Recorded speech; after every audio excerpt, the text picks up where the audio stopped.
You can come anytime you want. So I go to my home, and I go to my cold place that I have been there in months, and the dust is this thick. And I just gotta settle this issue with my God to know that if it's real or not. So I walk inside, I shut the door, I go right in the eastern window, and I fall on my knees, and I put my hands to the heavens, and I cry up to my God. Allah, Allah, my Lord and my King, why have you done such a thing to me? I'm okay with the car wreck. I'm okay with all this, but why did you put me among Christians? I'm confused. These Christians and Jews, they're good people. There's nothing wrong with them. They don't want to kill us. They're not the same thing that I learned about them. Allah, these people have relationship with their God. These people, they cry out to the God and they answer them.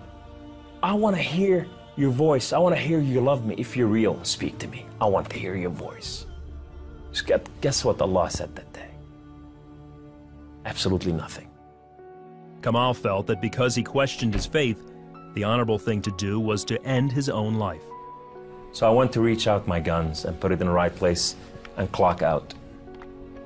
I heard the voice. The voice knew me by name. He said, Kamal, Kamal, Kamal, why don't you call on God of Father Abraham and Isaac and Jacob?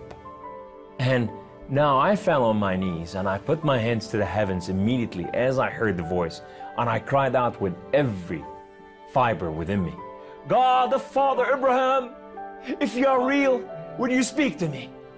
God of Father Abraham, if you are real, I want to know you. Well, God of Father Abraham came to the room, and he filled the room with his glory, and his name was Yahweh. The Lord is one. In his hand, he has holes in his hand. He has holes in his feet. His name is Jesus. I said to him, who are you, my Lord? Who are you? He said, I am that I am. I said, I'm a simple man with a simple mind. What is that supposed to mean? He said, I am the Alpha. I am the Omega. I am the beginning. I am the end. I am everything that is in between. I have known you before I formed the foundation of the earth. I have loved you before I formed you in your mother womb. Rise up. Rise up, come on. Kum. You are my warrior. You are not their warrior. And I said to him, I said, my Lord, I will live and die for you. He said, do not die for me.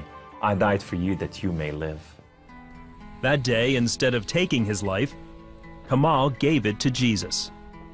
He now has a new mission and travels the country challenging Muslims to question their allegiance to Allah. My heart desire is to reach out for my brothers and sisters, the Muslim out there, 1.5 billion Muslim, that they are living out there and they have not tasted the freedom, and that freedom in God. It's been over 20 years since Kamal left the Islamic faith, and even threats of violence and death cannot stop him from sharing his story. He is real, you know, and if you never experienced God before in your life, if you never tasted God, and if you think you got nothing to lose, when you're sitting in your home, whether you're a Muslim or a non-Muslim or a non-Christian or whatever you are, say, call on God of Father Abraham and Isaac and Jacob, and say, if you are real, speak to me, I want to hear your voice.